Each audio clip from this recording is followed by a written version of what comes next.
Moi, pour ma partie, je vais plus axer sur les outils, effectivement. Les outils du Community Manager. On va faire ça en 10 minutes, donc on va bien sûr survoler. On va juste donner quelques pistes de quelques outils principaux. Mais ce sera vraiment un échantillon. Je parlais de... Mathieu l'a dit, par rapport à mon poste de Community Manager. Je précise aussi... Eh oui, il est toujours connecté, hein, c'est pour ça. Je précise aussi que... En fait, moi, je peux dire que je suis Community Manager à 15-20%. De tous les Community Managers que moi je connais, la plupart ne sont pas... c'est pas des gens qui sont connectés toute la journée de travail derrière leur ordinateur. Derrière Facebook, derrière Twitter, etc. C'est souvent des gens qui ont des activités complémentaires, qui maîtrisent vraiment bien le système d'information d'entreprise et qui du coup sont amenés à gérer la présence sur les réseaux sociaux. Moi, pour ma part, j'estime que ça représente environ 15-20% de mon temps passé en entreprise. Mais Mathieu l'a aussi dit, c'est pas le temps passé en entreprise, c'est une chose. Après, community manager, ça déborde bien souvent. Et c'est pour ça que le premier outil, ça va être le smartphone. Inévitable, incontournable. C'est pas parce qu'on part à 18h le vendredi soir que la semaine est terminée. Pour rester en veille sur tout ce qui peut se passer sur Internet. Donc on reste tout le temps branché, 24/24 et 7/7. Voilà, ça c'est inévitable. Et puis je parle pas en plus, il y a les emails aussi qui peuvent arriver en temps réel. Et puis il y a toute une série d'applications bien utiles sur les téléphones. Mais la plupart du temps, c'est une déclinaison des outils dont je vais vous parler juste après. Donc je continue. Il y a un premier type d'outils, c'est des outils qui vont vous aider à analyser votre audience. La plupart du temps, une communauté, c'est pas que Facebook, c'est pas que Twitter. Il y a bien souvent un blog ou un site internet qui héberge, qui accueille cette communauté. Et finalement, les réseaux sociaux, ce sont des relais supplémentaires. Donc, pour pouvoir analyser déjà le monde, l'audience, le trafic qui passe sur votre site, il y a des outils, vous connaissez peut-être Analytics de Google. Il y a aussi Analyzer de @Internet, qui a été plus connu celui de Xiti, ça a été rebaptisé il n'y a pas très longtemps. @Internet, je ne suis pas sûr qu'il existe une version gratuite. Analytics, ça c'est sûr, par contre, c'est gratuit. Donc ça va vous aider à pouvoir observer sur votre site combien j'ai de visites, combien j'ai de visiteurs, la petite subtilité entre un visiteur qui peut venir plusieurs fois sur mon site. Donc finalement, la vraie notion clé, c'est plutôt la notion de visiteur, pour avoir une idée de l'audience précise. On parle d'ailleurs de visiteurs uniques, vous avez peut-être entendu parler de ça. On parlera aussi du nombre de pages vues, du taux de rebond. Taux de rebond, petite définition aussi, ça revient très souvent. Taux de rebond, en fait, c'est le nombre de personnes qui vont quitter une page, quitter votre site de la première page qu'ils voient. Donc si je prends un exemple précis sur une page d'accueil d'un site, un taux de rebond de 35% voudrait dire que 35% des gens qui sont arrivés sur votre page sont partis aussitôt parce qu'ils n'ont pas trouvé une offre en adéquation avec ce qu'ils cherchaient, parce qu'ils n'ont pas été séduits par l'esthétisme du site. Voilà, c'est ça le taux de rebond. Les sites comme Analytics, ça va aussi vous permettre de pouvoir analyser les sources de trafic sur vos sites. Par source, vous comprenez peut-être l'origine géographique. C'est pas vraiment ça qui est le plus important, c'est plutôt de savoir comment les gens sont arrivés sur mon site. Est-ce qu'ils ont tapé l'adresse de mon site directement sur Internet? Est-ce qu'ils ont tapé un mot-clé sur Google ou sur d'autres moteurs et ils sont arrivés sur mon site? Est-ce que ça peut être par on appelle ça des sites affluents, donc des sites extérieurs, mais sur lesquels des liens pointent vers mon propre site? Voilà, vous allez pouvoir analyser d'où provient votre audience avec de tels outils. Et puis enfin, pour ceux parmi vous qui feraient des achats publicitaires en ligne, donc ça peut être des AdWords, des liens sponsorisés sur Google, ça peut être des bannières. En fait, vous allez avoir besoin, les deux premiers chiffres que vous allez demander, c'est le nombre d'impressions. Le nombre d'impressions, c'est combien de fois ma publicité a été affichée. Par exemple, une bannière, combien de fois est-ce qu'elle a été affichée? Et mon taux de clic, donc le rapport entre les gens qui ont cliqué sur cette bannière et le nombre d'impressions de cette publicité. Ça va pour l'instant? Je perds personne? Je continue. De toute façon, on pourra discuter après, pendant le dîner, plus tard sur Twitter, il n'y a aucun problème. On a des réseaux sociaux qui montent en puissance, Mathieu l'a expliqué aussi. Donc on a des outils pour pouvoir mieux suivre l'actualité sur ces réseaux. Moi je prends l'exemple de TweetDeck que j'utilise pour Twitter. Il y a également Hootsuite qui existe. Chacun ses préférences. Des outils, il y en a plein de toute façon. Je vous montre vraiment qu'un échantillon. TweetDeck pour Twitter, pourquoi? Pour ceux parmi vous qui connaissent Twitter, vous savez que le site il ne se suffit pas en fait. On est très vite limité dans l'utilisation de Twitter, dès lors en tout cas qu'on veut vraiment en faire un outil de veille. Donc des outils comme TweetDeck, ça va vous permettre de pouvoir surveiller les mentions de votre compte Twitter ou les mentions de votre marque. Ça va vous permettre de surveiller les retweets. Ça me permet aussi, TweetDeck, de rester en veille sur des listes thématiques.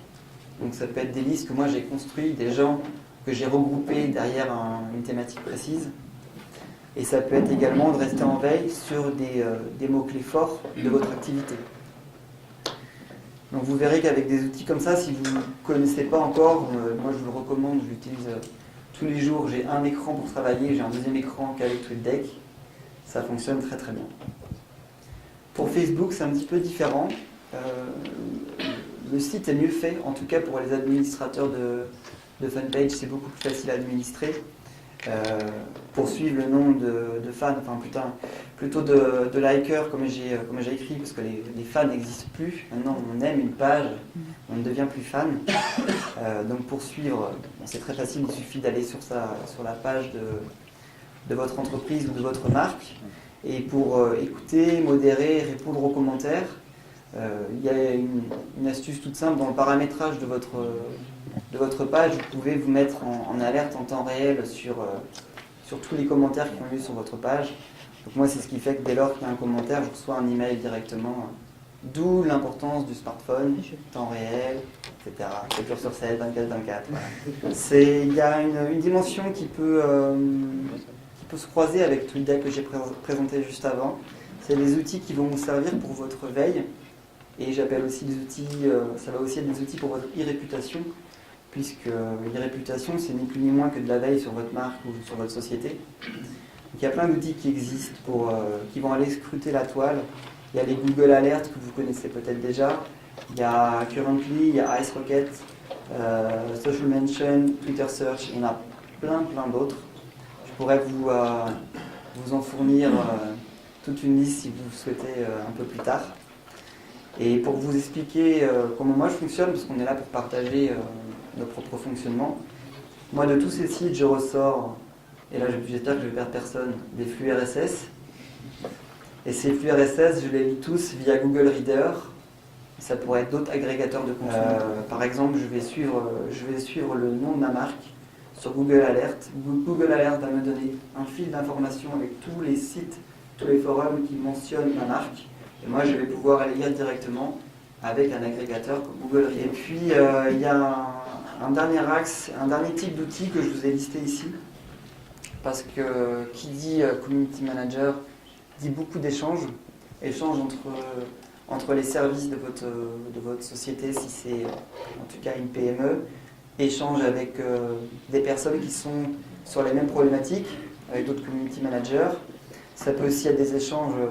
Je pense à des entreprises qui pourraient avoir un caractère international. Donc il y a des outils aujourd'hui qui sont ultra simples pour communiquer. Il y a Skype que vous connaissez sûrement. J'ai noté aussi Google+. Je ne pense pas qu'il y en ait beaucoup parmi nous ce soir qui utilisent Google+, en tant que réseau social, en tout cas quotidiennement. Par contre, si vous ne connaissez pas les Hangouts, qu'on appelle aussi les bulles, c'est un super outil. Pour faire de la visioconférence, on peut être plusieurs en même temps. On peut faire du partage d'écran, on peut regarder des vidéos sur YouTube en même temps, etc. C'est vraiment très simple à utiliser, c'est gratuit, toujours bon à connaître. J'ai également listé 3 autres outils, que sont Dropbox, Box.com et Google Drive. Si vous ne connaissez pas encore, si vous n'utilisez pas de tels outils comme ça va venir. Ça sert à quoi? Ça sert à partager des documents dans le cloud, donc sur Internet. Ça sert à les partager plus facilement, ça sert à éviter d'envoyer des mails avec des pièces jointes qui font 10 mégas et autres, et d'avoir vous connaissez sûrement des boîtes mail qui sont over quota, faire le ménage régulièrement, etc. Voilà. Et puis pour tout ce qui est gestion collaborative, gestion de projet, quand on a des documents communs sur lesquels on doit tous apporter des contributions, c'est super pratique. Donc là aussi, c'est pareil, on pourra en parler plus tard. Notez ce nom, Dropbox c'est très connu, Drive c'est l'outil Google, si vous utilisez Gmail par exemple, c'est évident que vous allez utiliser Drive. Box.com, moi c'est celui que j'utilise, donc vous l'avez listé également. Tout ça c'est très pratique, quand on commence à les utiliser, ça facilite la vie, on ne revient pas en arrière, je peux vous l'assurer. Ça permet, j'ai pas dit aussi, mais ça permet bien sûr aussi de faire des sauvegardes, plutôt que de tout stocker en dur. Je vais conclure avec 3 éléments. Le fait qu'il y a beaucoup d'outils qui sont gratuits.